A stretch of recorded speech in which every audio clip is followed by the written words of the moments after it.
Today we are going to be looking into P&S Inspiration Glass Coating. If you've been looking for a good quality coating for your vehicle, this might be the right product for you.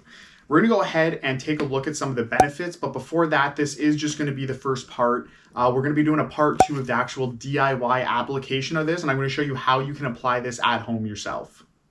Now let's go ahead and just jump into pricing real quick because frankly, this is going to be a bit more expensive than the consumer products you're probably used to seeing at the store. This will run about $135 Canadian right now, and you're looking at about a vial this small, if I'm not mistaken. I believe this is a 50 milliliter, but I will have to double check that. So again, a little pricey for what it is, but this vial will go a long way. So you can definitely get a lot of uses out of this. Yeah, I could recommend this easily for business or personal use. I use this for business use myself. I actually haven't applied it on my vehicle yet, but in the DIY application video, you'll see it applying it on my windshield.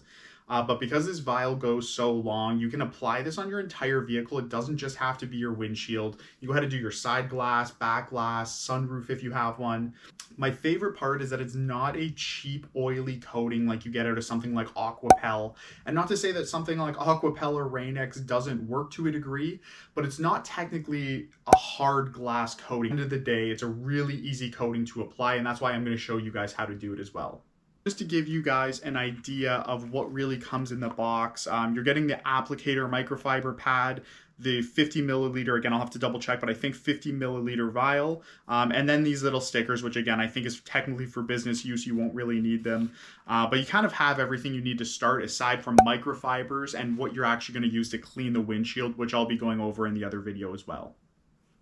Now, it's not recommended, but I've applied this product outside a good handful of times, both in the sun and in the shade. Most companies say that obviously because this can bake into your windshield when you get into these coatings. But at the end of the day, this applied a lot easier outside than some of the products I've applied inside. So this still wiped off really easily. It applied nicely in the sun. It still hardened and took to the windshield properly. So overall, inside or outside, you're probably going to be safe, although I will go over some cautions when you're doing it outside. As you'll see in the next video, I'm going to be applying this outside. In conclusion, whether you're using this for business use like me or personal use, maybe you have a few vehicles yourself you want to coat and have some left over to coat maybe a family member's or a friend's car, this product is going to be right for you. It's going to give you the results that you're looking for. And again, like I said, it's one of the easiest applications I've had with a glass coating. Don't forget to subscribe for daily detailing content. And again, we're going to go ahead and post that link for the DIY application, and you can see how to apply this at home by yourself.